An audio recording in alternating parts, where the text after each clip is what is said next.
तो एक खास पेशकश के साथ हम आज उतरे हैं और हमने आपको सुबह वादा भी किया था कि हम आपको जरूर ये बताएंगे कि आप सरकारी बैंकों की स्थिति क्या है, ये क्या अभी भी डेबिट है या फिर क्रेडिट की बारी है, ये आज समझने की हमारी इस कार्यक्रम में कोशिश होगी। इसलिए सरकारी बैंक, क्योंकि इस समय बॉटम फिशिंग भी कहीं ना कहीं बहुत जरूरी है। आईटी, बैंक कुछ एक ऐसे सेक्टर्स हैं जहां पे स्थितियां बहुत तेजी से बदल रही हैं, इसलिए खास कार्यक्रम की जरूरत पड़ी और एक खास कार्यक्रम आपके सामने हम लेके आए हैं। दो खास मेहमान मेरे साथ जुड़े हैं। फनी शेखर हैं जिनसे हम बातचीत करेंगे ओवरऑल बैंकिंग सिस्टम के बारे में, और साथ ही साथ मेरे साथ सिद्धार्थ पुरोहित भी हैं जिनसे हम ये जानने की कोशिश करेंगे कि ओवरऑल कौन से शेयर्स उनको इस समय ठीक लग रहे हैं, किस वैल्यूएशन पे उनको बाय करना चाहिए या फिर उनमें ट्रेडिंग एबिलिटी क्या होनी चाहिए। फनी, शुक्रिया आपका समय देने के लिए। साथ ही सिद्धार्थ, आपका भी शुक्रिया जी बिजनेस को समय देने के लिए और इस खास सेगमेंट में आपने समय की शिरकत की। फनी, हमने एक मौका तो ढूंढ ही लिया, कल भी आपसे बात हो रही थी, कल परसों आप कह रहे थे कि हाँ बैंकिंग स्टॉक्स थोड़े आपको ठीक लग रहे हैं, इसलिए हमको लगा कि शायद आपसे बेहतर तो कोई और होगा ही नहीं जो बताएगा कि क्यों ठीक लग रहे हैं और कैसे इसमें इन्वेस्टमेंट और किस तरह की रणनीति के साथ हमको चलना चाहिए। ओवरऑल जो मैंने ग्राफिक्स पढ़े और हमको जो दिए गए उसमें ये चीज़ बिल्कुल तय है कि सरकार एनपीएस को लेकर काफ़ी गंभीर है और उसको लेकर एक नई नीति भी आ सकती है। क्या पूरा बैंक अभी सिर्फ एनपीए के आसपास ही घूम रहा है? एनपीए एक ऐसी चीज है कि बैंक इससे बाहर ही नहीं निकल पा रहा है, अब वो ग्रोथ नहीं देख रहे, हम इकोनॉमी का रिवाइवल नहीं देख रहे, हम अब कुछ नहीं नोटिस कर रहे, सिर्फ बैंक को इज इक्वल टू एनपीए हो गया है। ये इतनी बड़ी प्रॉब्लम है कि सरकार कोशिश कर रही है लेकिन फिर भी पूरी तरह से ठीक नहीं हो रही है। जी, एनपीए के बारे में सरकार की नीति गंभीर है और ये भी हमको मानना पड़ेगा कि एनपीए का मामला इटसेल्फ बहुत बड़ा गंभीर है। तो इसमें सीधे तौर पे ये बात तो तय है कि जो सरकारी बैंक का समूह आप देख रहे हैं, वो समूह आपको अगले 3 से 5 साल में अगर आप देखिएगा तो वो समूह बहुत हद तक आपको अलग दिखेगा। इसमें मुझे लगता है कि बहुत ज़बरदस्त किस्म की कंसोलिडेशन होगी, जिसमें कि जितने भी छोटे मझोले सरकारी बैंक हैं वो शायद उनको जो है मर्ज करके किसी बड़े सरकारी बैंक में, या उनको आपस में ही 3-4 प्लेयर्स को मर्ज करके कोई बड़ा सरकारी बैंक बनाया जाएगा। क्योंकि अगर आप एक्चुअल हालात देखें ग्राउंड पे तो जो छोटे मझोले सरकारी बैंक हैं वहाँ पे शायद स्थिति को रिकवर करना बहुत ज़्यादा मुश्किल होगा अगर उनको स्टैंड अलोन बेसिस पे छोड़ दिया जाए, क्योंकि बहुत केसेस में जो है 3 से 4 साल की जो आय है उतनी तो बड़ी उनको प्रोविजन करनी पड़ेगी एनपीएस के लिए। ग्रोथ के लिए पैसा नहीं है। देखिए, एनपीए साइकिल से निकलने का सबसे आसान रास्ता होता है कि जब इकोनॉमी चल पड़े तब आप अच्छी ग्रोथ करें। उससे ये होता है कि जो आपके पुराने एनपीएस भी जो है रेगुलराइज होने लगते हैं और ग्रोथ से जो नया मुनाफा आता है उससे भी जो है आप जो है अपनी बुक बनाना शुरू करते हैं। लेकिन अभी अगर आपने देखा हो पिछले साल के आंकड़े, जो साल अभी गया है वित्त वर्ष में, पिछले 60 सालों का सबसे कम ग्रोथ पूरी सिस्टम ने दिया है। केवल 5%। 1953-54 के बाद इस प्रकार का प्रदर्शन कभी नहीं था। इसका मेन प्रमुख रीजन है एनपीएस। करीब 20% of the total banking assets, खासकर पीएसयू बैंक्स के अंदर, वो किसी न किसी रूप में स्ट्रेस्ड हैं। तो मुझे लगता है कि यहाँ से निकलने के लिए कोई सरकार जैसा सोच रही है कोई रणनीति अपनानी पड़ेगी, लेकिन उसके नतीजे में ये होगा कि जिस प्रकार का आप इंडस्ट्री स्ट्रक्चर इस टाइम पे देख रहे हैं पीएसयू बैंक्स के अंदर, उसमें बहुत बड़ा फेरबदल होगा। ठीक है फनी, आपकी बात बिल्कुल सही है कि अगर मर्जेंट को लेकर बात सरकार आगे बढ़ती है तो शायद थोड़ी सी स्थिति को दूसरे तरीके से ठीक करने की कोशिश होगी। और जब आप इकोनॉमिक रिवाइवल की बात बोल रहे थे ना, ये भी अपने आप में बेहतर चीज़ है जो हमको अभी समझ में आई आपके इस बयान से। लेकिन सिद्धार्थ, एक चीज़ है, फनी बात तो कह रहे हैं कि ठीक है इकोनॉमिक रिवाइवल होगा तो फ़ायदा होगा, बैंक्स के जो स्ट्रेच एसेट्स हैं उससे थोड़ा सा निकल के आ सकते हैं, लेकिन आरबीआई शायद इतना चिंतित है कि उसको वापस से कहना पड़ा कि आप टेलीकॉम पे अपनी प्रोविजनिंग बढ़ा दीजिए। हमको कुछ एक रिपोर्ट्स ये समझ में आई कि जेपी एसोसिएट्स एक बड़ा सिरदर्द बन सकता है अभी बैंक्स के लिए, क्योंकि काफ़ी सारे बैंक्स का एक्सपोजर है, बहुत बड़ा एक्सपोजर भी है। ये स्थिति अभी भी इतनी अलार्मिंग है कि आरबीआई को इंटरवीन करके बैंक्स को बताना पड़ता है देखिए अपनी प्रोविजनिंग आप बढ़ा लीजिए टेलीकॉम पे।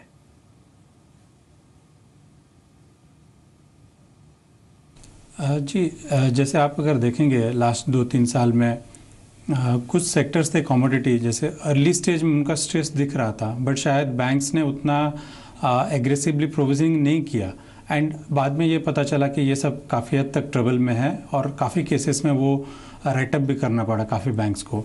सो मेरे हिसाब से अभी रिसेंटली जो टेलीकॉम कंपनीज का एक्सपोजर को लेके एक्स्ट्रा प्रोविज़न करने को बोला है आरबीआई ने, मुझे लगता है कि ये पहले से एक दिशा में आरबीआई मूव करना चाहता है कि इससे पहले कि ज़्यादा प्रॉब्लम अराइज हो इंडस्ट्री में, बैंक्स अपने बैलेंस शीट स्ट्रेंथ करें और एक्स्ट्रा प्रोविजंस लें।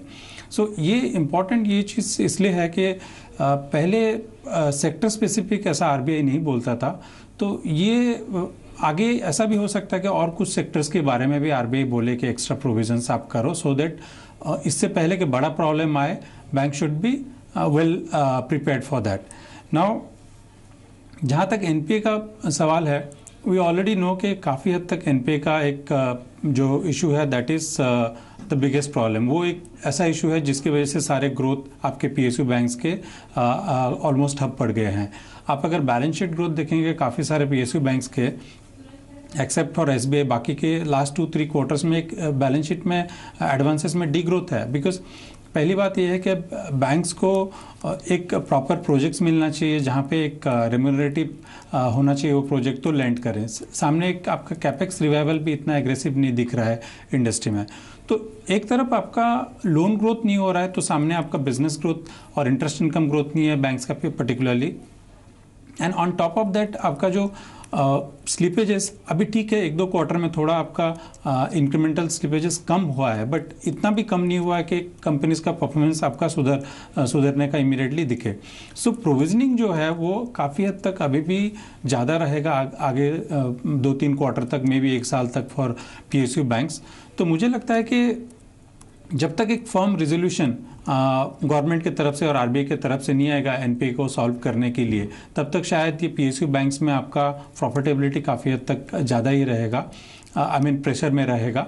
और रिजोल्यूशन जहाँ तक मुझे लगता है क्या आ सकता है कि जैसे ऑलरेडी काफ़ी सारे मैकेनिज्म आरबीआई ने दिया हुआ है, जैसे पहले सीडीआर था, फिर एसडीआर, देन S4A, 525, ये सारे स्कीम्स अवेलेबल है। बट प्रॉब्लम ये हो रहा है कि काफ़ी सारे केसेस में जैसे एसडीआर इन्वोक किया है बैंक्स ने, बट सामने वो एसेट को सेल करने के लिए काफ़ी सारे प्रॉपर वैल्यूएशंस में बायर नहीं मिल रहे हैं। तो ये सब का जो हेयर कट कितना लेना है, कितना प्रोविजन करना है, वो सब डिसीजन करना बहुत इंपॉर्टेंट है टू रिजॉल्व द इशू। ठीक है, मैं आपसे कुछ और भी पूछूंगा मिस्टर सिद्धार्थ, क्योंकि बहुत इंपॉर्टेंट आपने हेयर कट के बारे में बात बोली है, कुछ एक डिटेल हमारे पास भी हेयर कट के रिगार्डिंग है।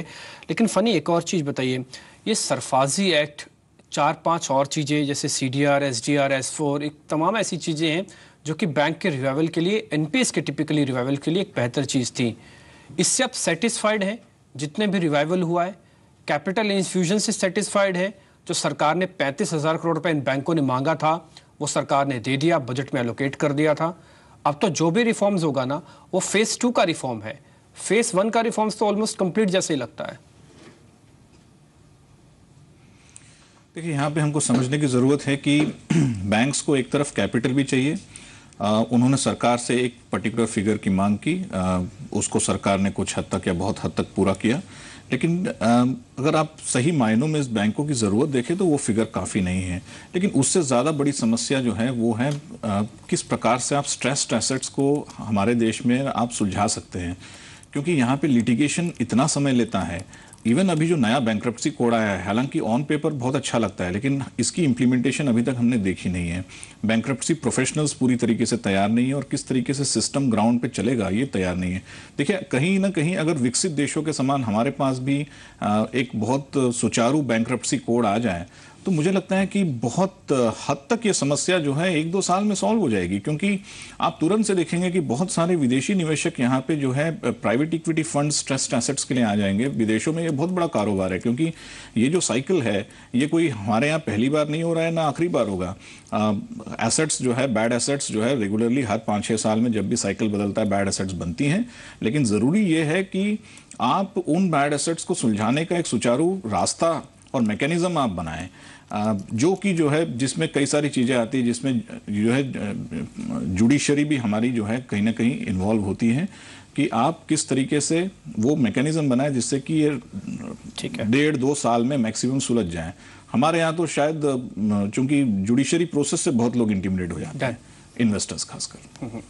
अच्छा, मैं बिल्कुल स्टॉक स्पेसिफिक हो जाता हूँ। ओवरऑल जेनरिक तो हमको एक बात समझ में आई है कि सरकार को अभी रिफॉर्म्स जो किए वो ठीक है और रिफॉर्म्स की ज़रूरत है। ये हमको सिद्धार्थ और फनी दोनों से समझ में आया। लेकिन सिद्धार्थ अब बिल्कुल स्पेसिफिक होते चलते हैं। एसबीआई का मेगा मर्जर की अनाउंसमेंट हो चुकी है, ये मर्जर हो रहा है। फनी ये कह रहे हैं कि आगे चल के 3-4 बड़े बैंक के साथ और मर्जर होगा। ये इंफॉर्मेशन हमारे हाथ पे लगी कि Canara, PNB, bank of Baroda जैसे 3 बड़े बैंक्स होंगे जिनके साथ कुछ छोटे बैंकों को मर्ज किया जाएगा। इस पूरी प्रोसेस सिर्फ मर्जर के पॉइंट ऑफ व्यू से ही एसबीआई को क्या आपने री रेट या फिर कुछ चेंज किया अपने स्टांस में ये मर्जर की खबर के साथ? और जो होने वाले मर्जर हैं, Punjab national bank, Punjab Sind bank, IOB, Canara, BOB, इनमें कुछ आपको पसंद आता है?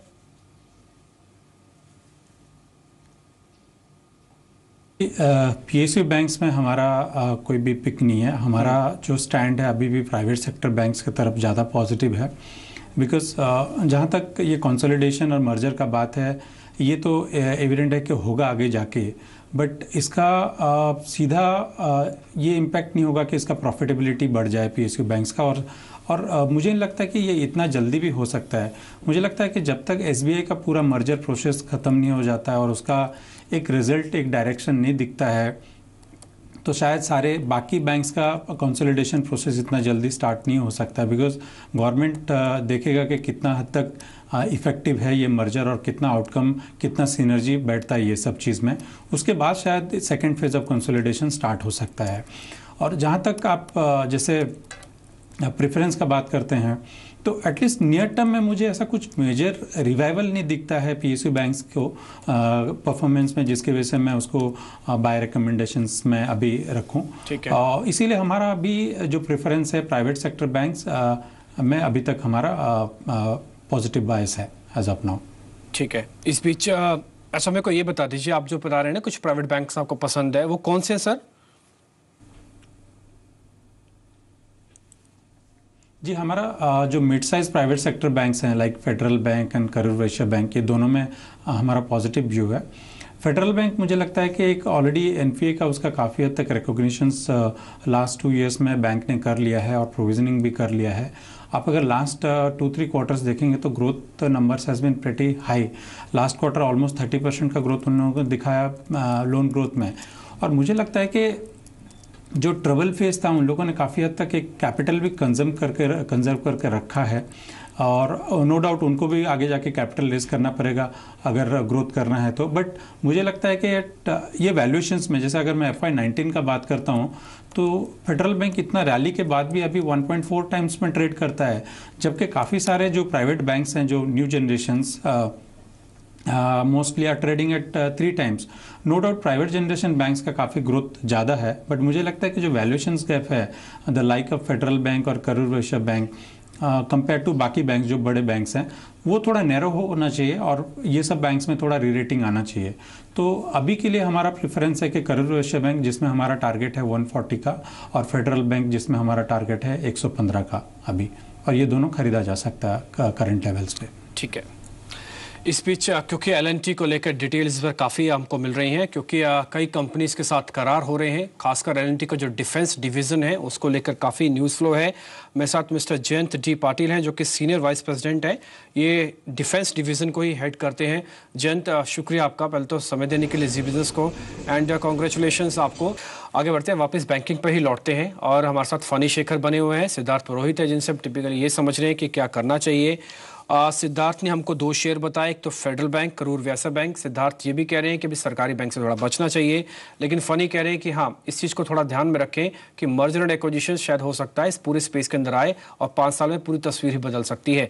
कुछ और जानकारों से भी हमने बातचीत की बैंकिंग को ही लेकर। पहले एक बार उनका व्यू भी सुन लेते हैं और फिर फनी से भी उनके कुछ पसंदीदा शेयर समझने की कोशिश करेंगे। पहले अलग अलग एक्सपर्ट्स जिनसे हमने बातचीत की, पहले उनका व्यू सुनते हैं।